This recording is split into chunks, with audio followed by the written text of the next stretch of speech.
How is a military intervention prepared and presented in political discourse before it ever becomes armed conflict? This is the question behind the 2016 article in the Journal of Language Aggression and Conflict.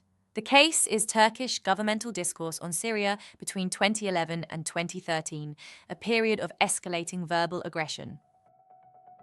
Most existing CDA work on the legitimation of war is retrospective. Reyes on Iraq, Cap on the war on terror, El Husari on Bush, all of these analyze justifications after the invasion has happened.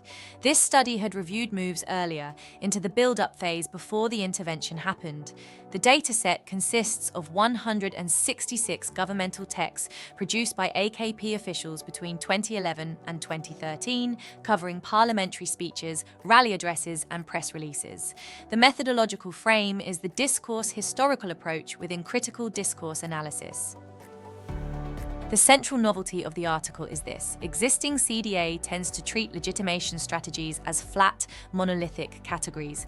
The article argues that each strategy actually unfolds in stages that follow one another over time. 3 strategies are tracked. Territorial similarity moves through 2 stages: expansion and then refusal or abstraction. The topos of urgency moves through 3: urgency, delay, and expiry. Altruism unfolds across 4: moral evaluation, gradual rationalization, demonization, and merger.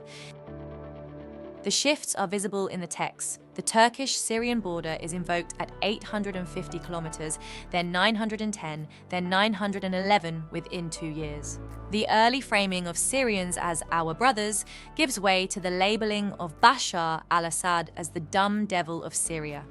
The Turkish opposition party, the CHP, is rhetorically fused with the Syrian Ba'ath, so that foreign policy criticism at home can be reframed as institutional disloyalty. When the UN Security Council refuses to act, it is dismissed as incapacitated, and the concept of a voluntary coalition is introduced in its place. These micro-stages aggregate into 3 macro phases: appropriation, call to action, and prominence. Appropriation constructs cultural, historical, and territorial links between Turkey and Syria so that what looks like a foreign policy issue can be reframed as a domestic concern. Call to action turns the Turkish government into a spokesperson for both the Syrian people and the international community, demonizing Bashar al-Assad and pressing for collective intervention. Prominence appears when that call fails.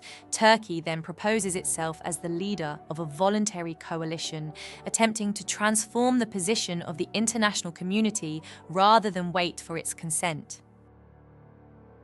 The contribution of the article is twofold. Methodologically, the stages framework gives analysts a sharper, more temporal instrument for tracing how legitimation evolves over time. Theoretically, the article identifies the early discursive signals of an emerging military involvement at a moment when its trajectory was still uncertain.